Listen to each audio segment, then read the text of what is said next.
Hi, welcome. Today's lesson is on the chain rule, which some people think is the dreaded part of the derivative. It's hopefully not as bad as they say, and we'll find out. First, we'll do a quick example showing the concept, go through the formulas, and some special cases. And then the most important part is doing it, examples. So first, here's a concept. What is x to the 7th to the 3rd? Well, that is x by powers of exponent to the 21st. And you should know what that derivative is. What is that derivative? You're right. It's 21x to the 20th. Okay, no, I didn't actually hear if you did it. But hopefully you know that one so well that that's not even a question. Now, how are we going to get this 21x to the 21x to the 20th in terms of the function in here in the power of 3? Well, x to the 7th derivative is 7x to the 6th, so we can maybe have that involved. What about taking something to the 3rd power? Well, if it were just something to the 3rd power, we'd bring a 3 down, and we'd kind of have to the 2nd. I'm not going to finish this one off because it's really not a complete derivative, it's just a concept. But how are we going to get that 21? Hopefully, you can see a way to get 21 is to take this times this. In fact, that will work if we want x to the 20th too, because x to the 20th is going to be x to the 6th here, and there are 14 left, which is 2 more powers of x to the 7th.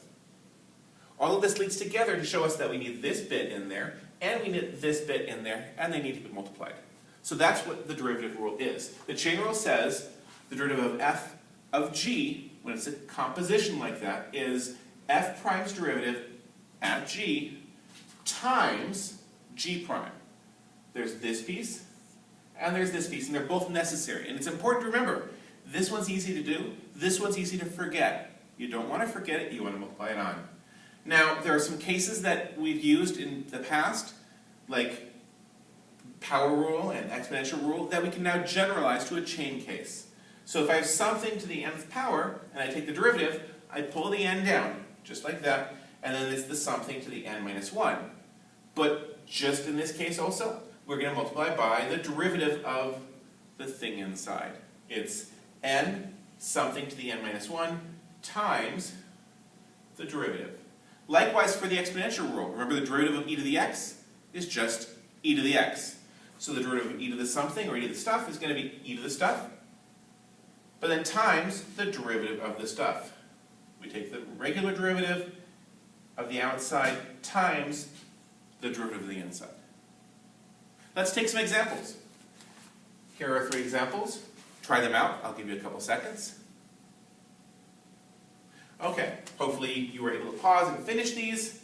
So how are we going to do this? This is the generalized power rule. It's something to the 8th power. So we're going to get 8 the something to the 7th. But we don't want to stop there because we have to multiply by the derivative of the thing inside, which hopefully you can tell is 2x plus 6. We could possibly stop there, or we could combine. It's often good to combine things. Not always. Sometimes it's good to actually factor them. But if we're going to combine this 8 and this piece, they don't have any powers on them. They could just be multiplied. This is to the 7th, so we don't want to combine that in there. So if we were going to combine, we can take those together and get 16x plus 48 all times x squared plus 6x minus 1 to the 7th. And again, these two cannot multiply together, and that's about as much combination as you can get out of it. On the other hand, if you wanted to factor, we could have factored a power of 2 out of this. This I don't think factors in any useful way, but we could have pulled the 2 out, getting a 16 here, and left an x plus 3. That would have worked too if you prefer that. How about the second one? This is the generalized exponential rule. E to the something, we take the derivative as e to the something, times the derivative of that something. And that something is the cosine of x, and we know the derivative of the cosine of x, hopefully, is minus the sine of x. Now, aesthetically, we usually put the piece that's in the base in front of the exponential, but since the piece in front of the base is a function in its own right, we would still need parentheses, so it's not really any better. That's as much combination as we can make out of that. Hopefully it makes sense. This last one is messier. something to the third power. Hopefully you can see this is going to be the generalized power rule. We're going to get 3, that's something. Nothing else is done to it. It's just the same thing as before. That's a 2. It's a badly drawn 2.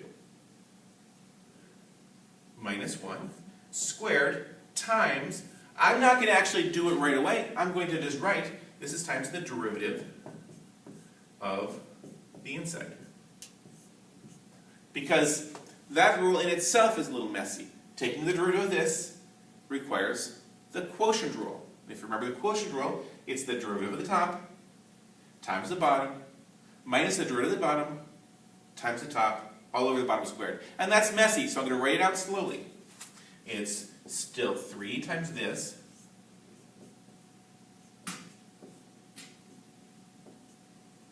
times, now it's the derivative of the top, which is 2x, times the bottom, minus the derivative of the bottom, which is also 2x, that's very convenient, times the top, all over the bottom squared. We don't stop there because when we have a quotient, these two pieces can have some simplifications, and we want to combine our powers nicely. So what do I have? 2x times x, 2x cubed. I'm also going to have minus 2x cubed. They'll cancel. I have minus 2x from here and minus 2x from there. They don't cancel, they combine. So what do I have? I have 3, I'm going to write this as x squared plus 1 squared over x squared minus 1 squared. I'll talk about that in just a second. But the top was minus 4x, and the bottom was x squared minus 1 squared. So how did I do this? Well, when I take something squared and it's something as a fraction, it's the top squared, it's the bottom squared. So hence we have that. The reason I did this is because we have this squared, we have this squared. They can combine into more powers. And we'll end up, I'm going to bring this 3 in. When you bring a number into a fraction, it goes where? It goes on the top. So in the end, we're going to have the 3 times that is minus 12x. This is x squared plus 1 squared, and then we have an x squared minus 1 to the 4th.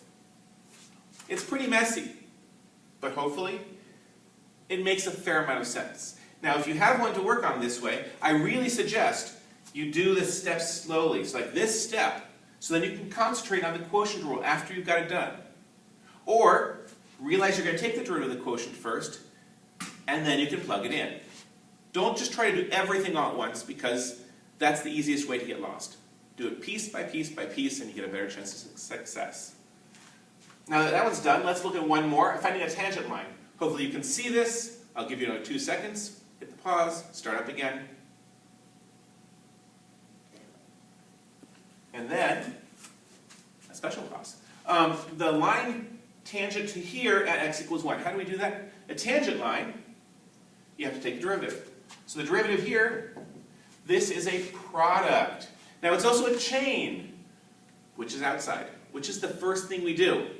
Something times something. That's the outside. So the first thing we do is product. So it's the derivative of this times that plus the derivative of that times this. So the derivative of the first one times ex squared plus x cubed, excuse me, plus the derivative of the second one, which is e to the x cubed plus x times its derivative, which is 3x squared plus 1. And now you think, okay, I'm done. But no, that's just the derivative of the second one times the first one. It's messy. It's very messy. But we can use it because we don't know when x is 1. When x is 1, we get the slope of 2 times 1 times e to the 1 cubed plus 1 plus e to the 1 cubed plus 1, 3 times 1 squared plus 1 times 1 squared plus 1. It's very messy, but what are we going to get? 2e squared plus, that's an e squared, 3, 4 times 2, 8, 10. We get 10 e squared. That's our slope. So what do? We get y equals the number, which is 10e squared, x plus something. And when x is 1, we have 2e squared. So 2e squared equals 10e squared plus what? Hopefully you can see that's minus 8e squared. Finding a final answer of y equals 10e squared x minus 8e squared as our tangent line. Try it out. After you've done a few, hopefully you'll find that it's not as bad as you think. Until next time, this is Dr. Joe.